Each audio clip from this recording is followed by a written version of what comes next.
And good morning, everybody. It is Fabulous Friday featuring Dale Turnbull Hello. as we discuss our presentations, upcoming potential workshops at Hypnothoughts Live. Now, Dale, tell us what you have put in for your presentations. Cool. So I'll go from one side to another as opposed to back to front, because the one that's getting the most traction on the Hypnothoughts Live Facebook page, I'm going to hold off till last. So the first one is stuck, stalled, or surging ahead, uncovering the metaphors behind business momentum. Ultimately, all businesses that we have a metaphorical structure hiding under the surface. And it's going to be a practical workshop to unpack each person's individual metaphor for their business to see where they're stuck and how we can get people moving. Nice. So that's first option. Second one is oops, when giving doesn't land and receiving feels awkward. We've all had that situation where we've tried to give something to somebody and they've just really not liked it. Or somebody's really, really, really, really wanted to give that thing to us and we really don't want it. Yeah. Just discussing those sort of interpersonal, emotional trades and dynamics that we have in life so that we can have better and more fulfilled relationships. But last but not least, I've got relationship, sex, and metaphors. Oh my. So those are my three topics.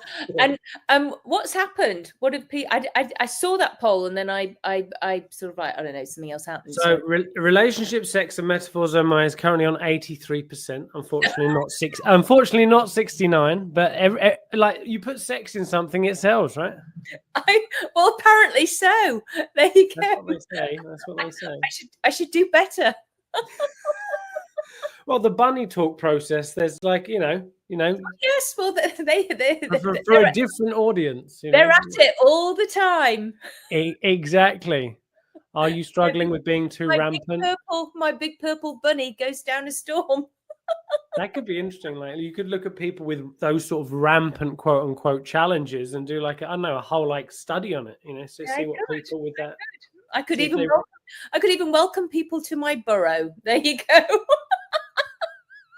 I'm sorry, I don't know if we're allowed. Each to their own, Claudia. Each their own. Anyway, so what are you choosing to dive into at Hypnothoughts, or what have you put okay, so what I can remember is 1-star review, the ultimate compliment, because actually that is what I got from my I don't know if I better say this on video, but anyway, from a person who did that on my ebook for A Parent's Journey in the Bunny Talk process.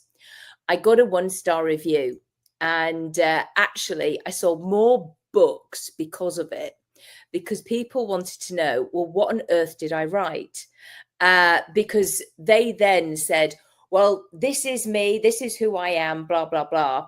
And actually it gave me all the affirmation I needed, because now everybody could see, now we know why there was a divorce. But actually, I don't even talk about him in the book.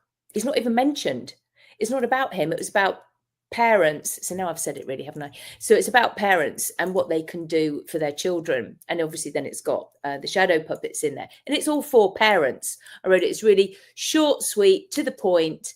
And he even says, this is not a book. It's a pamphlet. Well, I mean, if I remember, there's an English expression for those Americans and Canadians watch it. It's as cheap as chips. As cheap as chips. How much is it? This booklet, this leaflet, this manual of joy. Is it like it's like free? No, it's seriously, it's $2.99.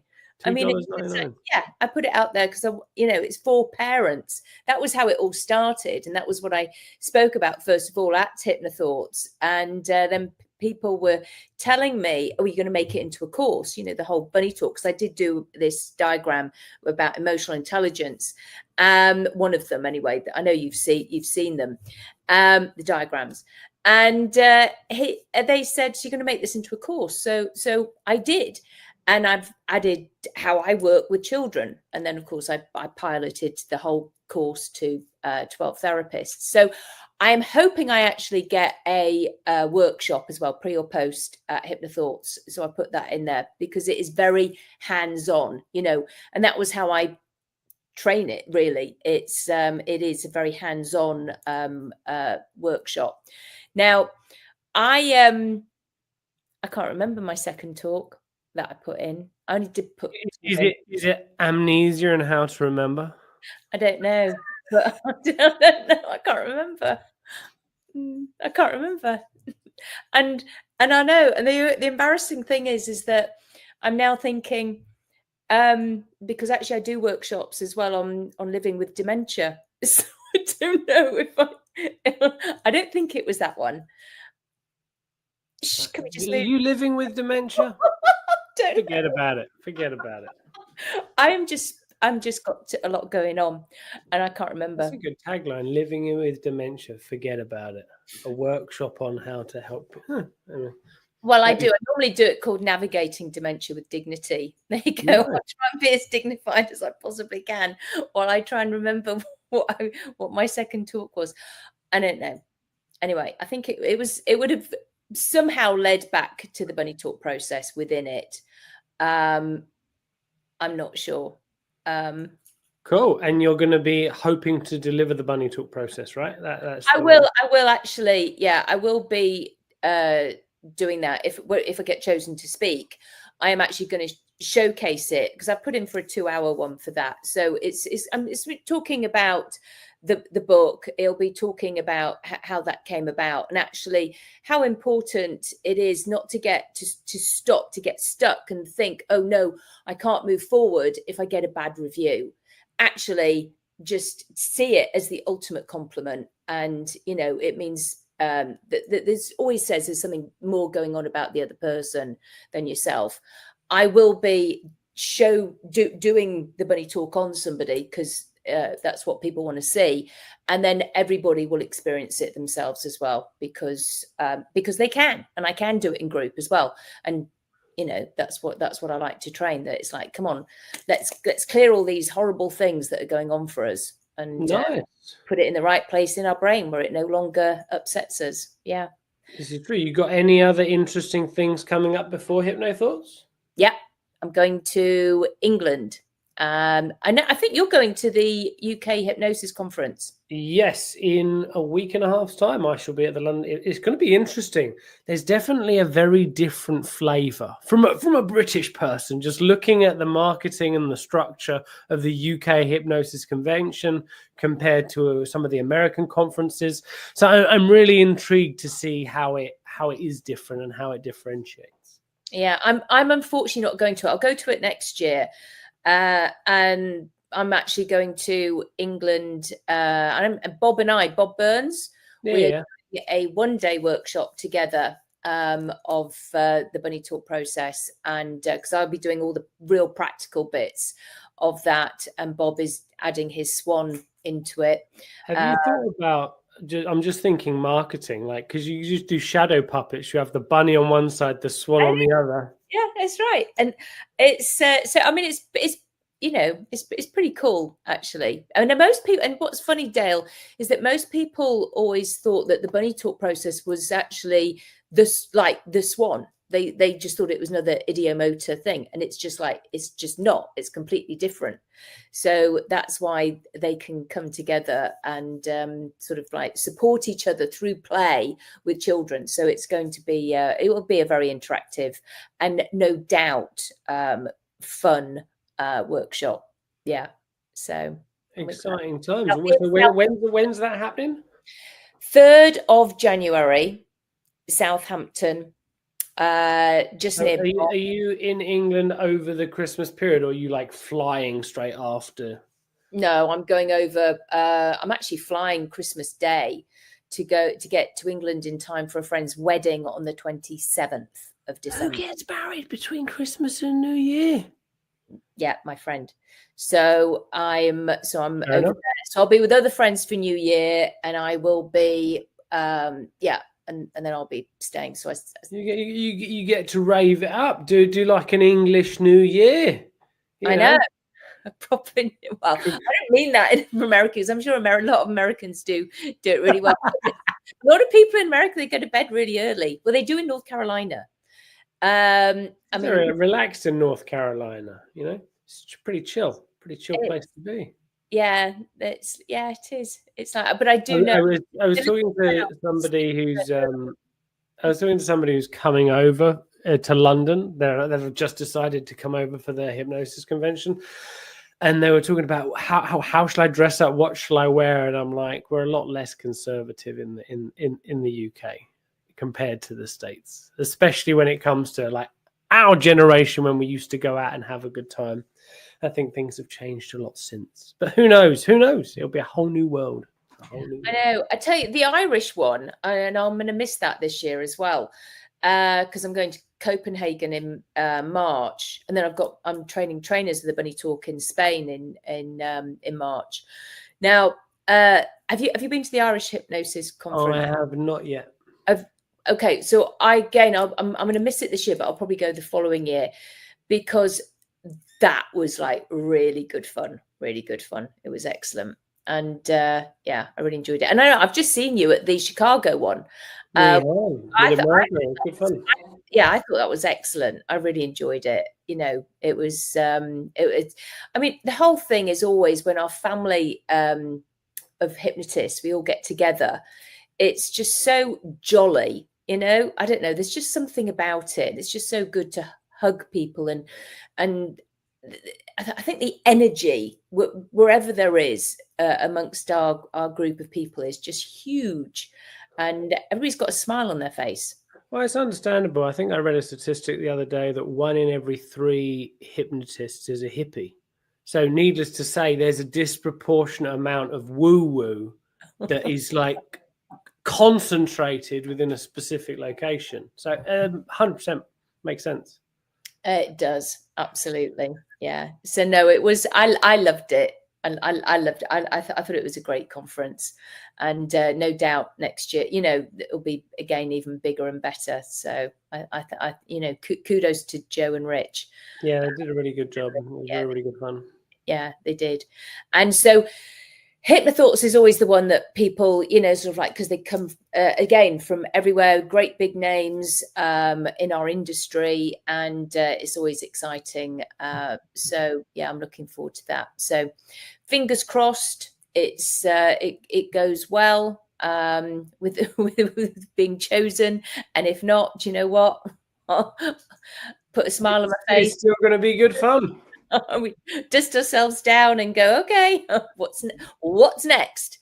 Because actually that's what I've always done. Actually, that's so important, I think, for everybody to understand, and it comes from sports.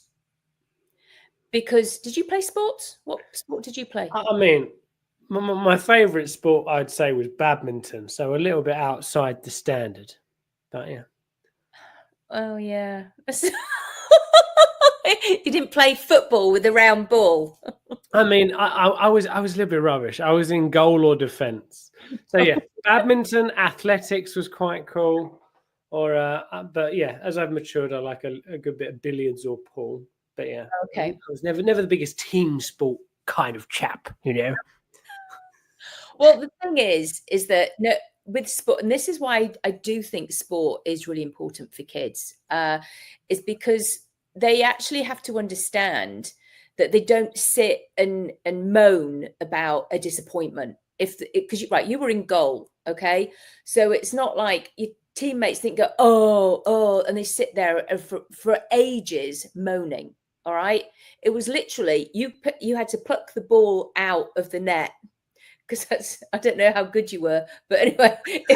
you presupposing, Claudia, that I wasn't the best. We actually had it. It was just a metal fence. We didn't have a net, so it bounced out. So I didn't even need to do that if I missed. Yeah. Okay, so if it was in the net, though, you know, people, you just throw it back, you kick it, you boot it down the field. And it's like it's next play. It literally is. You know, it's the same with like basketball. I used to coach netball, you see, and lacrosse. So it's just like, come on, just like you just crack on again. And that is what it's about. You don't sit and cry. And so whenever I get a disappointment, I literally treat it like that. Okay, next play. What's next? So it helps me handle life a lot better.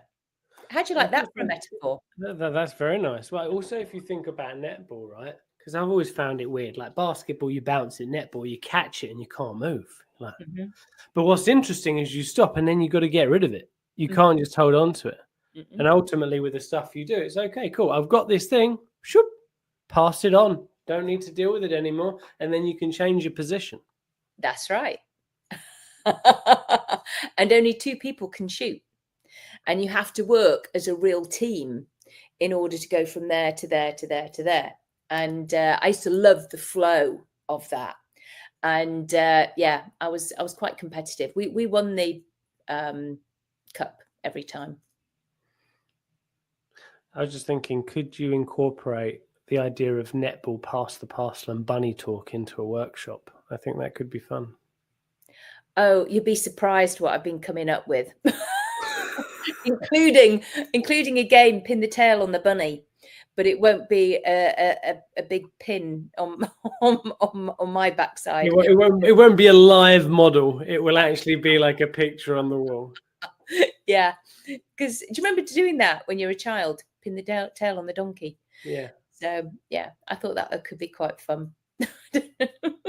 I just come up with such silly things because again, I personally believe that those who laugh, laugh and the world laughs with you. Cry and you cry alone. Another side marketing idea I've just thought of, like when you go to theme parks or amusement parks or your local castle, you have those sort of like images of people, but without the face. So there's like a hole. How cool would it be if you had like a material bunny you could unravel so people could be the bunny? Oh, there you go, and have a photograph. Get a photo of the bunny. That's a pretty cool idea. So yeah, why not? and then get squishy sponges and throw it at their face. like a carnival. Yeah, I don't think the hotel would like that very much. Wet soggy carpet, but yeah. Do it outside, why not? I tell you, there's so many cool people off in Vegas. It's hot season, right? So have one outside by the pool. There you go. There we go. Yeah, there is. I love it actually because it is fun. It is cute. Yet it's all about something serious. It is about actually helping people with. I'm in the state of North Carolina with significant emotional events and feelings, suppressed ones. So it's about helping them to get that out without hearing the story. 100%. And I think the way that we both look at things is okay. Ultimately, it's about being approachable. And I think the way you break it down in the bunny talk is really great for all ages, but it really creates a platform where people can put their finger or identify things because you're giving them a framework to do just that. So you can help them explore where they're at, even if they can't quite articulate it, which is really nice. Yeah, because sometimes, Dale, there are no words. It's just the person themselves, they know what it's like. So when they're drawing it out, when I'm drawing it around their body and they're drawing it out, I've had some people just literally take all the pens and they're just away with it, draw it, and they know what it means to them. And they know if it's like that or like that or like that, or it's what it is to them. And that's what's so powerful about it. It was really interesting. So obviously, having taken the metaphors of movement stuff, that obviously I draw out people's metaphor of their experience. And I also have done Gilles Zac's handwriting analysis course. I'll probably be retaking it actually. And it's interesting to look at the type of pens we choose, the type of strength and weight and impressions we put to them, because we can idiomize that communication as well. Now, if you were to combine not only how people draw stuff in the bunny talk process and communicating that with the language of metaphors of movement, but also consider the pen choices, it's really interesting because I've got some new Sharpies, right? Freaking hate them. I hate them so much because I'm drawing all these pictures, right? This is a lovely one. This is one I did earlier. It's actually mine, but it bleeds through the paper. Right. It's really annoying. But I've also got some Sharpies for my whiteboards that have got like these more like interesting tips, which I can write in a variety of different ways. I had those of you who've got my pencils at conferences, they're mechanical pencils because I like rubbing out stuff. So I hate permanence, so there's a lot of interesting considerations in regards to what implement people use to express these things.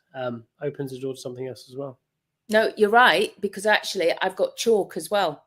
So in my office, because that can cover out the felt tip. So they call them markers here in America. That covers them out, and it literally can get rid of it. And chalk, I mean, places like filthy. I get covered in chalk sometimes, and it just doesn't matter because it's just the whole change. But the white can just get rid out, get rid of the black, if you like, can just cover it up. Well, if you think of the whole idea of purifying things, bringing it back to nothing, we go fucking everywhere today. If we go like esoteric, like we've got like new moon, we've got full moon, like the letting go and the creation. So ultimately, by blanking things out, we're ultimately creating like a new moon where there's a place for something new to be created. So yeah, there's a whole host of layers. You see, we're not just giggles and fun. There's some deep knowledge in it. We do come out with some profound things, and it's true. And then, of course, we're checking with the animals. I mean, it's it ties in brilliantly because you're right. I did really enjoy doing your metaphors of movement training, because it's like, well, what does that mean to you, and what's that, and where is it now? And it's like, and I do that with my client, and each time I do it, it's something different, because as you know, when you took my training, it was like for some person, it became sort of like more parts. Everything is just different for every client. So it's and I love it because it's continual learning. I don't think I could do any other job. I really don't, because I would get so bored. Our job, what we do, what we get to do, Dale, is so fascinating, because every client is like a jigsaw puzzle, and it's like putting those pieces back together, and sometimes there's some pieces missing, so we have to actually be creative. And but the wonderful thing is, we don't tell them what to do. They create their own piece for themselves. And I think that is just beautiful, what we get to do. There's a really cool linguistic ambiguity in that. Like, they get to create a piece of the jigsaw puzzle, but peace, war, conflict. Nice. There you go. You see, I'm going to do a YouTube video on puzzle metaphors now. You've stimulated the old noggin. It's not so old that the middle-aged. I'm middle-aged now. Not no, you're not. Don't say that, because you're way younger than me. You're like 20 years younger than me. Like, go away. Stop saying you're middle-aged. They're slightly older than I'm middle-aged. There you go. That's fine. So, I'm over the hill. I don't care. There's a whole thing as well. I just do think it's really important to bring in so much humor in what we do. And there's the whole wonderful thing. I love Karen Hand when she does this. I do this a lot with my clients, is that because I think one of our people's biggest fears, Dale, is what people will think of them. They have a fear of being judged. And actually, the more people that judge me, the naughtier I get. And the louder I become. Sounds like a hypnotic suggestion. And so this is what I say to my clients, if they're of the similar ilk as me, like they feel, but I don't feel judged, or I don't give it permission to upset me, because I just think, well, let them be grumpy, let them be upset and moody and whatever. So this is what we say. This is from Karen Hand. So put your hands like that. Make a little O. Now, and